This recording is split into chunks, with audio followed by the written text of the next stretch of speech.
The fastest way to fail at your health goals is to try to fix everything at once. We have talked about shifting from a mindset of self care to one of biblical stewardship, but that does not automatically cure the paralysis of feeling like you have to do it all right now. Today, we're tackling that overwhelm because the enemy loves to use our good intentions to make us feel defeated before we even take that first step.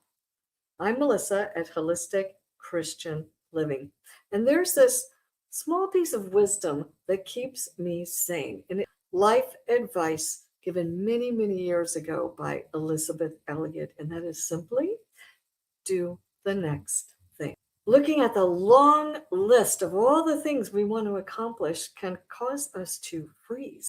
We may falsely believe that we need a massive and immediate overhaul, but God doesn't call you to overhaul your entire life in a week. He calls you to faithfulness in the next right step.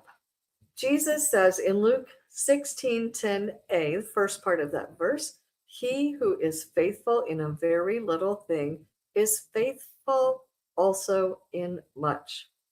God cares more about your faithfulness in the small, unseen, daily moments than in the big, grand, unsustainable bursts of activities that we can do sometimes. You just need to do the next thing. So we've addressed the mind in our last video. Now we want to build our next thing on the second pillar of health stewardship, which is body care. That is the many ways that we care for our physical body, encompassing things like movement and sleep. But today we're going to start with a very basic step, because you cannot build a sustainable exercise or sleep routine if your nervous system is stuck in fight, flight, or freeze. Constant cortisol spikes can wreck your body care. So before tackling the big physical habits, let's learn how to reset the body in the middle of the overwhelm. Overwhelm floods the body with stress, and we really can't make faithful stewardship decisions in that fight, flight, or freeze mode. So sometimes the next thing is to hit pause and breathe. We're going to do a quick run through of box breathing with a longer exhale in order to lower that cortisol and signal safety to your body. Now, stick with me.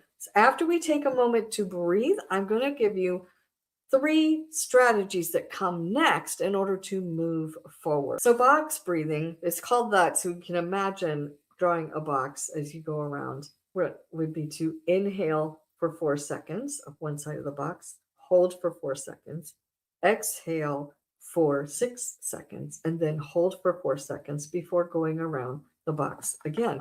We're going to inhale through the nose and into your diaphragm, not your chest, to breathe slow and deep. So let's start. 2, 3, 4. Hold. 2, 3, 4. Exhale. 2, 3, 4, 5, 6. Hold. 2, 3, 4. Did you feel a shift? If not yet, then you can continue to repeat that until you begin to feel your shoulders relax.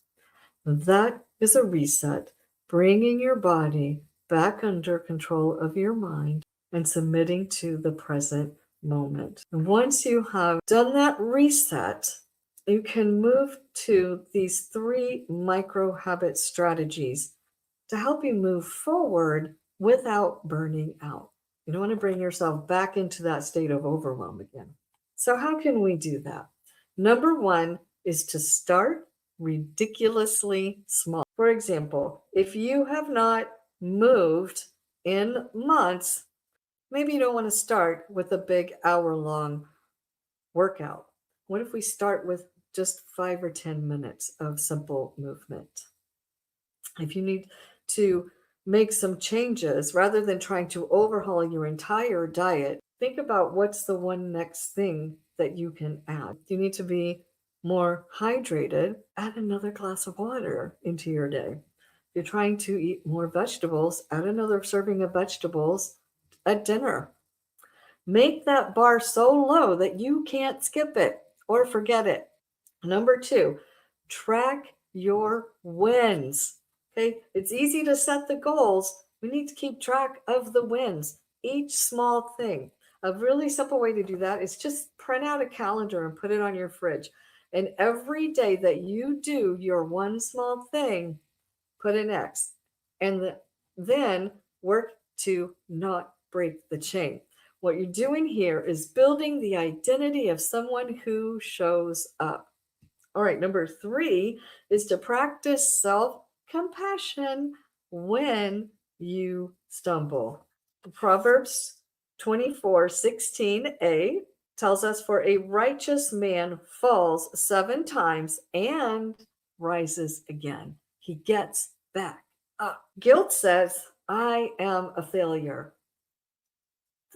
That statement tries to make that your whole identity. But conviction instead says, "That was not my best. I'm going to get back up." So you can forgive yourself, get back up, and then do the next thing.